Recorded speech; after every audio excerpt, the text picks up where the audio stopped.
In today's video, we are going to have a look at a simple and fast method how you can improve your audio at home. And that is by using materials that you can probably get from your local store down the road. Today, we are making acoustic blankets, sound blankets if you will. There's going to be tests, some side-by-side comparisons, so there's no beating around the bush. You can hear the results for yourself. And I must say, I'm pretty impressed with the results that I got. So guys, I suppose, welcome back to the Burton Builds garage. Let's get started.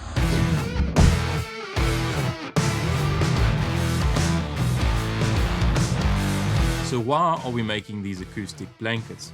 Well, a lot of us at home are recording in small spaces. For example, this is my garage, very small and a lot of hard surfaces. You guys might be recording in one of the spare rooms in your house, also many hard surfaces around. And these hard surfaces cause a bit of echo, a bit of reverb, and if that is too bad, the sound or the audio that is recorded can actually be quite distracting. So how do we fix this? Well, usually you can use acoustic panels. And if you guys are interested, I did do a video in the previous video on how to build your own pretty high performance and relatively cheap acoustic panels. We did some testing on that, some before and after testing in the previous video, so check that out. However, if you want more on-the-go type of stuff, if you're doing a bit of location type shooting and you don't want to be lugging panels around, well then the sound blankets or acoustic blankets are for you. Also, maybe you just need some extra blankets or another method of improving your audio. Now, these things also do a fairly good job at dampening sound. So dampening sound that comes through windows, through doors, or in my case, behind the camera is a roll-up garage door. A lot of traffic noise comes through there. And at the moment, I've got my sound blankets and there's two of them. They cover that entire area. And as I mentioned, also for on-the-go type of recording, they are also pretty useful for that. Now, these sound blankets are not going to be the be-all and end-all of all of your problems. They're only going to dampen sound in the higher frequency ranges. Something like maybe 1 kilohertz, 2 kilohertz upwards. They're not going to take out any of your bass frequencies. So how are we going to use these blankets? Well, all that we want to do is to cover any hard surfaces. Walls, windows, doors, floors, ceiling, if you manage to hang them on the ceiling somehow.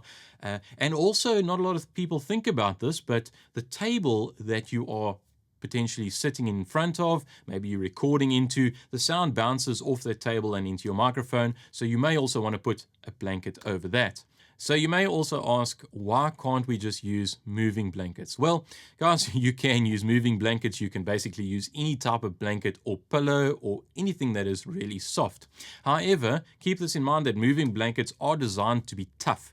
They're not very breathable, and they're supposed to be hard wearing, and they can actually, in some circumstances, or scenarios, should I say, actually reflect a bit of sound, which is not what we're looking for. So that is why we're going to make our own sound blankets today.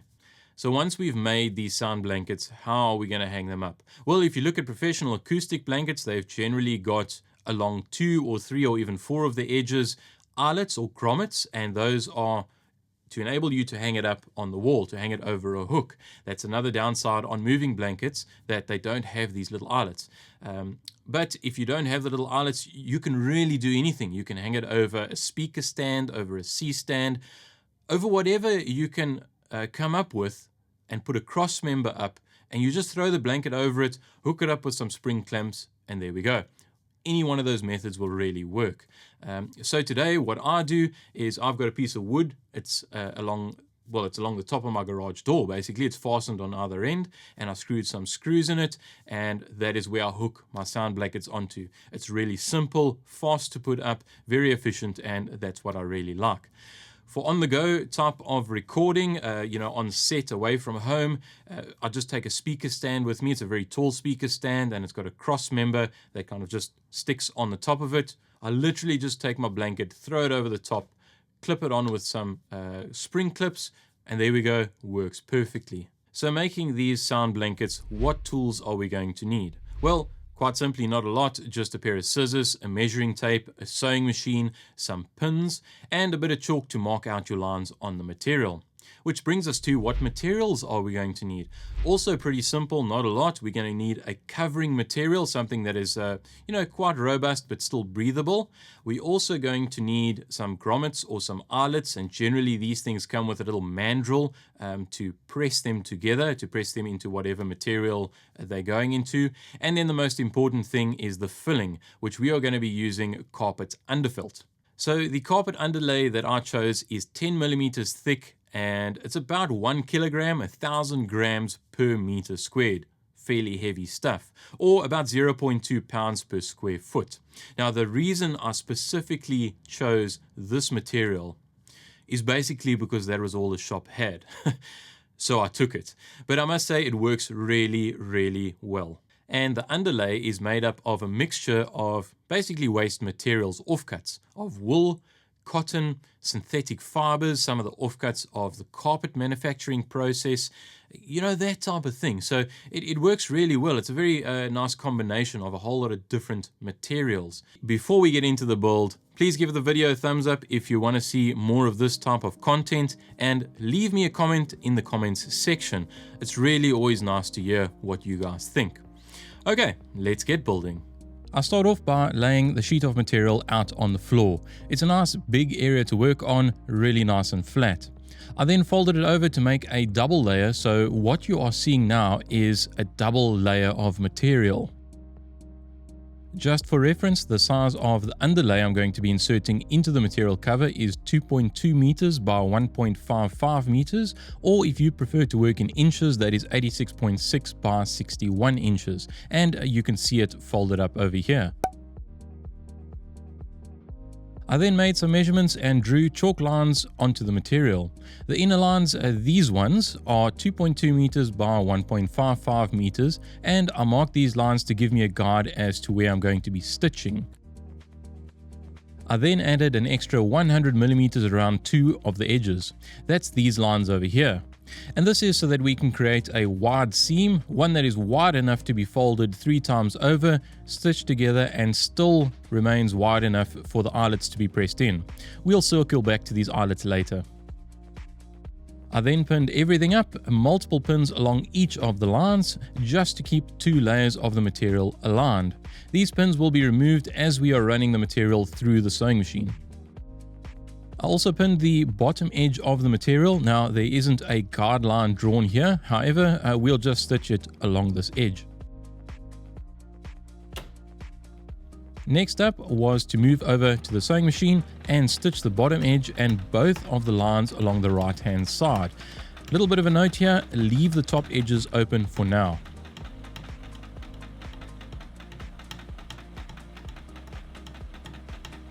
Also keep in mind that your measurements are probably going to be a little bit different to mine, so just make your adjustments accordingly to the size of the underlay filler blanket that you have or that you are going to use.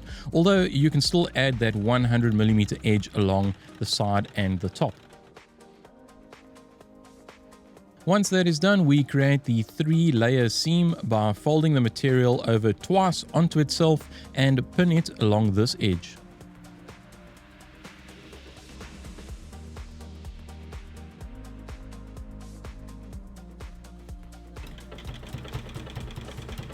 And back to the sewing machine to stitch that entire edge.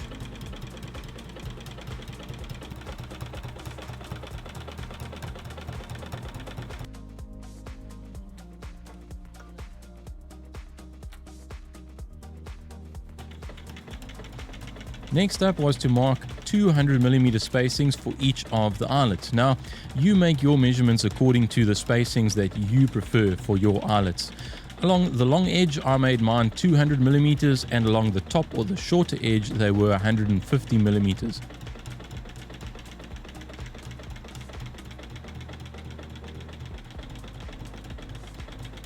This bit of stitching are some cross lines which are stitched on either side of where each of the eyelets is going to be pressed in. This is to create an area of strength around each eyelet. Back to the floor again to remove both of the pinned lines along the top of the blanket, and now we are ready to put the underlay blanket inside its cover. This was a bit tricky, but I found that getting hold of two bottom corners and shaking the entire lot flattened it out quite nicely.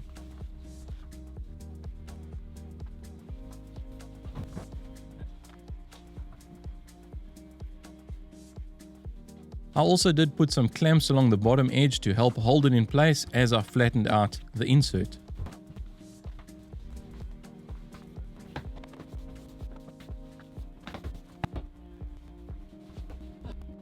Now it was just a matter of pinning both top edge lines once again for stitching.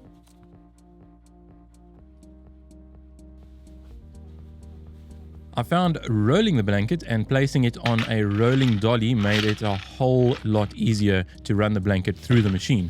Although technically we didn't really need this, but it just makes the job a little bit easier.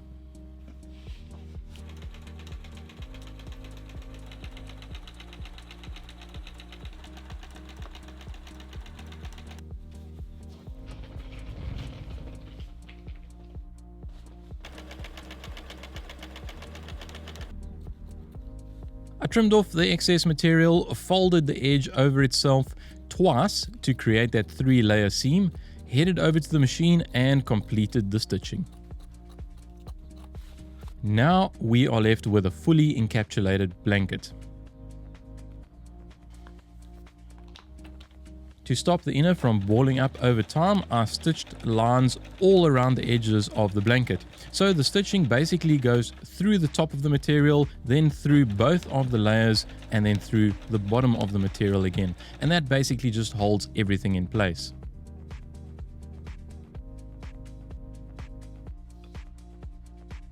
Last but not least was to punch the holes for the eyelets, insert and press each eyelet into place. I say press, but it was more like a hammer into place in this scenario.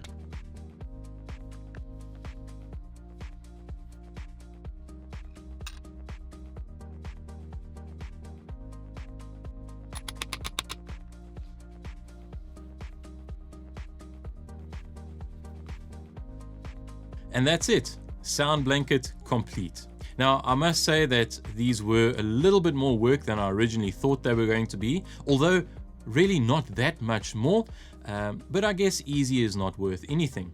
And I'm really happy with the way they turned out. They look very neat, very professional. I'm happy to carry these anywhere. Also, just remember, before you sew that top seam closed, insert your carpet underfelt and then sew it closed. That can be quite an easy error to make. So for those of you who are still watching, probably want to know how well do these sound blankets work. Well, I did 2 tests for that. As I mentioned, I try and block out traffic noise. It comes through the garage door behind the camera. And for that, I put up a speaker and a microphone. And then we're playing audio from the speaker, recording it into the microphone. And all we're doing is we're moving the blanket into the space and out of the space. And we can hear a difference. The other way, or the other test that I did, comparison if you will, was to record audio in this space, one test with the blankets and another test without the blankets, and you can clearly hear the audio. Keep this in mind that if you are watching on a smartphone or a TV, you might not pick it up. So just throw on a set of headphones and then you'll probably hear it. Okay, let's get into the testing.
Okay, so while I'm setting everything up here, I'm just using the lav mic so that you can hear me properly, but we're basically just going to put up this blanket on the wall. It's not meant to go here, but just to prove that these blankets do work. These eyelets don't really line up with those hooks. Of course, this wall is normally supposed to have the sound panels on. They're all in the other room. So put one blanket up there, and we'll put the other blanket up somewhat over the garage door. I think this one should fit just like that. So you can see they are pretty simple to hook up. Very quick, very simple, very convenient, just like that. So we've now got just a blanket over there and a blanket over there. Hard wall, you can kind of see it in the camera there. I try to get it into view as well. My lens is only so wide. Blank wall there, blank floors. That's just the rest of the empty garage. You guys know what it looks like, you know, tools and everything there. So I've got my sort of testing mark here, and just going to pop on the headphones, and then we'll switch over. At the moment, we'll just start switching over to a better microphone. Okay, and that is recording. So this is an audio test. Testing 1 2 3 1 2 3. There is one acoustic blanket in front of me. There is one acoustic blanket to my right. There is no acoustic blankets behind me, and there are no acoustic blankets to my left. That is just an open garage. And we are recording overhead with the Rode NTG5. That is recording into the Zoom F6 field recorder.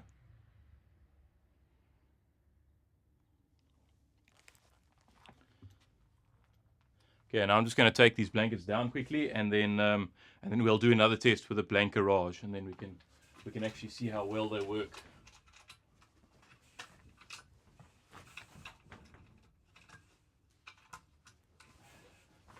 I'm going to take them both right out of the room so that they don't interfere with any sound at all.